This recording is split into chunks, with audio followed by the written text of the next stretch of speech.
ଆପଣ ତ ଜାଣିଛନ୍ତି ଆଗରୁ ମୁଁ ଏଇଠି ଥିଲି।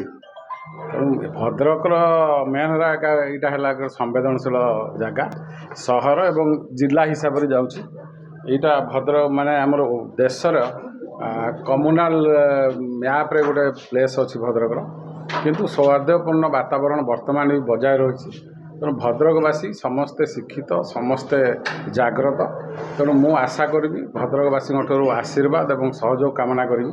କିପରି ଏଇ ଭଳିଆ ସୌହାର୍ଦ୍ଦ୍ୟପୂର୍ଣ୍ଣ ବାତାବରଣ ରହିବ, ଭବିଷ୍ୟତରେ ସମସ୍ତେ ଶାନ୍ତିପୂର୍ଣ୍ଣ ଭାବରେ ଏଠି ବସବାସ କରିପାରିବେ, ସେଇଟାକୁ ବେଶୀ ମୋର ରହିବ ପ୍ରାୟୋରିଟି। ରେଷ୍ଟ ରହିଲା ଆପଣ କ୍ରାଇମ୍ କ୍ରିମିନାଲ ଉପରେ। ଏଠି ଗୋଟେ କୋଇଲା ଇସ୍ୟୁ ଅଛି, ତାପରେ ଆପଣଙ୍କର କିଛି ଡ୍ରଗ୍ସ କିଛି ପରିମାଣ ବଢ଼ିଛି। ଏଇସବୁ ଜିନିଷ ଦେଖିକି ତା ଅନ୍ୟ ଯାହା ରହିଲା ଆମର ପୁଲିସ କୋର୍ ପୁଲିସ ୱାର୍କ ଯେଉଁଟା ରହିଲା ତାକୁ ଆମେ ଫୋକସ୍ କରିବା। ତେଣୁ ଦେଖିବା ଯେମିତି ଗୋଟେ କ୍ରାଇମ୍ ଫ୍ରି ସୋସାଇଟି ଆମେ ତିଆରି କରିପାରିବା ସମସ୍ତଙ୍କର। ସେଇଥିପାଇଁ ମୁଁ ଆପଣମାନଙ୍କ ଜରିଆରେ ସମସ୍ତଙ୍କୁ ପବ୍ଲିକକୁ କହୁଛି, ସମସ୍ତେ ସହଯୋଗର ହାତ ବଢ଼ାନ୍ତୁ। ତେଣୁ ଆମେ ସବୁ ମିଶିକି ପୁଲିସ ପବ୍ଲିକ ମାନେ କୋ ରିଲେସନରେ ଆମେ ଏଠି କେମିତି କ'ଣ ଭଦ୍ରକର ଶାନ୍ତିପୂର୍ଣ୍ଣ ବାତାବରଣ ଆସିବ ସେ ବିଷୟରେ ସେଇଟା ତ ନିଶ୍ଚୟ ରହିବ। ସେଇଟା ପୁଲିସର କାମ। ପୁଲିସର କାମ କ୍ରାଇମ୍ କ୍ରିମିନାଲକୁ ହଟେଇବା। ତେଣୁ ଯେଉଁ କାମ ରହିଛି କୋର୍ ପୁଲିସ ୱାର୍କ, ସେଇଟା ମୁଁ କହୁଛି କୋର୍ ପୁଲିସ ୱାର୍କ ସେଇଟା ହେବ, ସେଇଟା ହିଁ କଣ୍ଟିନ୍ୟୁ କରିବ ଯାହା ଥିଲା। ତେଣୁ ସେମିତି କେହି ଗୋଟେ ବେଆଇନ କାମ କରିକି ପଳେଇବ ସେମିତି ନୁହେଁ। ତେଣୁ ଆଇନ ପରିସର ଭିତରେ ଯାହା କରିବା କଥା ଆମେ କରିବୁ। ଯେଉଁମାନେ ବେଆଇନ କାମ କରିବେ ତାଙ୍କ ପାଇଁ ଆମେ ଯେମିତି ବେଆଇନ କାମ କରିବା କଥା ଆମେ ବି ସେଇଭଳିଆ କାମ କରିବୁ। ଟ୍ରାଫିକ୍ ସମସ୍ୟା ଭଦ୍ରକ ରହିବ କାହିଁକି? ରାସ୍ତା ସେଭଳି ଚଉଡ଼ା ହେଇନାହିଁ। ଲୋକଙ୍କର ଯଦିଓ ଏଭିକ୍ସନ୍ ହେଇଛି ଠିକ୍ ଭାବରେ, ଆମର ଇଞ୍ଜିନିୟରିଂ ରୋଡ଼ ଇଞ୍ଜିନିୟରିଂ ୱାର୍କ ଠିକ୍ ନାହିଁ। ତେଣୁ ଟ୍ରାଫିକ୍ ସମସ୍ୟା ରହୁଛି।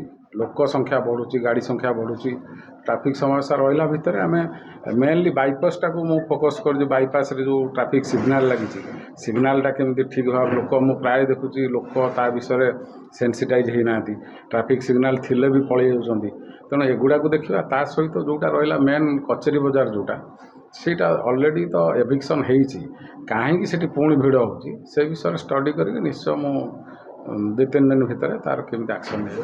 ପୁଲିସ ମୂଳରୁ କହିছে କୋର୍ ପୋଲିସିଂ ଯେଉଁଟା ଏନଫୋର୍ସମେଣ୍ଟ ଆକ୍ଟିଭିଟିରେ ଯାଉଛି, ସେଟା ଏନଫୋର୍ସମେଣ୍ଟ ଆକ୍ଟିଭିଟି ରହିବ ଯେମିତି କରିବା କଥା ଆମେ କରିବୁ। ମଦର ମେଜର କାମ ରହୁଛି ଏକ୍ସାଇଜ୍ ବାଲାଙ୍କର, କିନ୍ତୁ ପୁଲିସ କି ସମସ୍ତେ ଆଶା କରୁଛନ୍ତି ପୁଲିସ ସେଇଟା କରୁ। ପୁଲିସ କରିବ ସେ କାମ, କିଛି ଅସୁବିଧା ନାହିଁ। ରୋକ୍ ନିଶ୍ଚୟ ଲାଗିବ। ଆମେ ଏତିକି ତ ଏସ୍ୟୋର କରିପାରିବୁ ଯେ ଭଦ୍ରକ ସହର ଭିତରୁ କିଛି ବେଆଇନ ଗୋରୁ ଚାଲାଣ ନ ହେଉ। ରାସ୍ତାରେ କ'ଣ ହେଉଛି ଆମେ ଟ୍ରାଏ କରିବା ତାକୁ ବିଭିନ୍ନ ପ୍ରକାର ୱେରେ ତାକୁ ବନ୍ଦ କରିବା ପାଇଁ, ନିଶ୍ଚୟ କରିବୁ ସେଇଟା।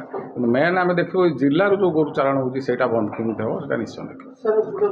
ସେଇଟା ତ ମୁଁ ବର୍ତ୍ତମାନ କିଛି ତା ଉପରେ ଟିପ୍ପଣୀ ଦେଇପାରିବିନି, କିନ୍ତୁ ଯଦି ଆପଣ କହୁଛନ୍ତି ଇଟ୍ ୱିଲ୍ ବି ଏନକ୍ୱାର୍ଡ ଇନ୍ଟୁ, ଦେଖିବା ଯଦି ସେମିତି କିଛି ହେଇଥାଏ ନିଶ୍ଚୟ ଆକ୍ସନ୍ ନିଆଯିବ।